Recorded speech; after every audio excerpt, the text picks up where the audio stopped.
আমার ইউটিউব চ্যানেলে সকল ছাত্রছাত্রীকে স্বাগত।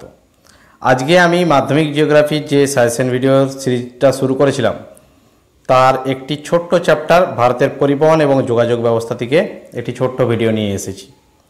এর আগে আমি প্রায় সমস্ত চ্যাপ্টারই আলোচনা করে দিয়েছি, আর বোধহয় এটা বাদ দিলে দুটো চ্যাপ্টার পড়ে থাকে, একটা হচ্ছে বর্জ্য ব্যবস্থাপনা আর একটা রয়েছে এরপরে উপগ্রহ চিত্র আর ভূবৈচিত্র্য সূচক মানচিত্র। ওগুলোর ভিডিও খুব তাড়াতাড়ি দিয়ে দেবো। তো আজকে ভারতের পরিবহন এবং যোগাযোগ ব্যবস্থা থেকে কি কি প্রশ্নগুলো করবে তোমরা, অর্থাৎ 5 নম্বরের জন্য কি কি করবে বা 3 নম্বরের জন্য কি কি করবে, 2 নম্বরের জন্য কি কি করবে, সেগুলো আমি সব বলে দেবো। ঠিক আছে, 5 নম্বর আর 3 নম্বরের প্রশ্ন ভিডিওতে বলে দিচ্ছি, 2 নম্বর 1 নম্বরের জন্য কি করবে সেটা বলে দেবো।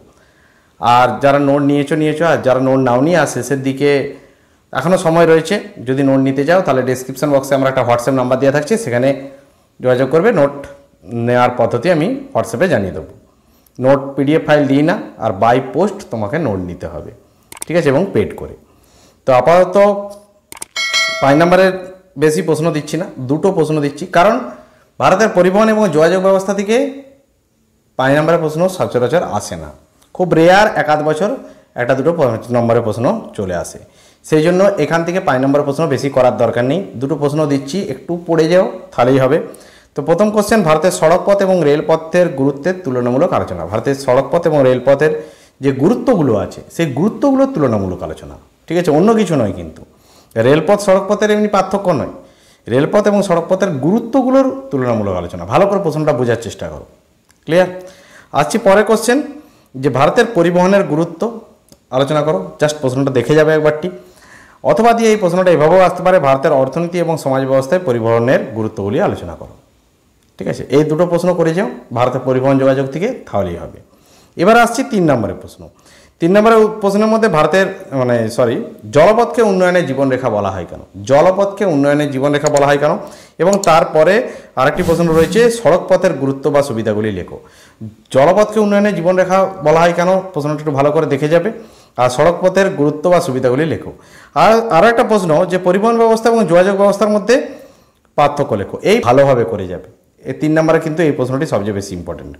আরেকটি ইম্পর্টেন্ট প্রশ্ন রয়ে গেল, যে ভারতের রেলপথকে জাতীয় জীবনরেখা বলা হয় কেন? জলপথকে জীবনরেখা বলা হয়, কিন্তু ভারতে জাতীয় জীবনরেখা বা ভারতের জীবনরেখা বলা হয় রেলপথকে।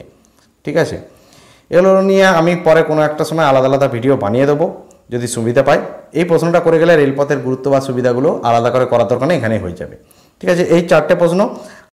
মাধ্যমিক ভূগোল নোটস 2026, অর্থাৎ যে সমস্ত ছাত্রছাত্রী 2026 সালে মাধ্যমিক পরীক্ষা দেবে তারা মাধ্যমিক ভূগোলের সম্পূর্ণ সিলেবাসের উপর অধ্যায়ভিত্তিক নোট এবং সাজেশনের জন্য নিচে দেওয়া হোয়াটসঅ্যাপ নাম্বারে যোগাযোগ করো।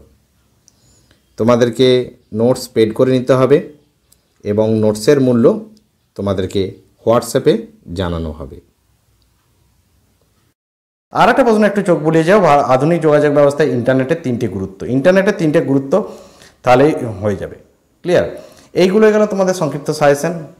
এবারে আসছি যে 2 নম্বর 1 নম্বরে কী করবে। যারা নোট নিয়েছো তারা নোটেরগুলোই করে যাও, এনাফ কোশ্চেন, ওগুলোর বাইরে করার দরকার নেই। 2 নম্বর 1 নম্বর ওখান থেকে চলে আসবে। আর যারা নোট নাওনি তারা যে কোনো লেখকের টেক্সট বই ভালো করে ফুটিয়ে পড়ে যাও, আশা করি সব কমন চলে আসবে। ঠিক আছে, আপাতত ভিডিওটা এখানে শেষ করলাম। ভিডিওটা ভালো লাগলে অবশ্যই লাইক করে দিও। আসলে কথা কী বলো তো, তোমরা লাইক দিলে আমারও ভিডিও বানানোর উৎসাহ বাড়ে। ঠিক আছে, আর চ্যানেলে নতুন হলে অবশ্যই চ্যানেলটা সাবস্ক্রাইব করে রাখো। আর আগের ভিডিওগুলো যদি না দেখে থাকো তাহলে ক্লাস 10 বা মাধ্যমিক ভূগোল সাজেশন 2026 করে আলাদা করে প্লে লিস্ট বানিয়ে দিয়েছি, সেগুলো একটু নজর রেখো, সেগুলো থেকে পেয়ে যাবে। আর বাকি যে চ্যাপ্টারগুলো রয়ে গেল সেগুলো খুব তাড়াতাড়ি আমি দিয়ে দেবো। আপাতত ভিডিওটা এখানে শেষ করব।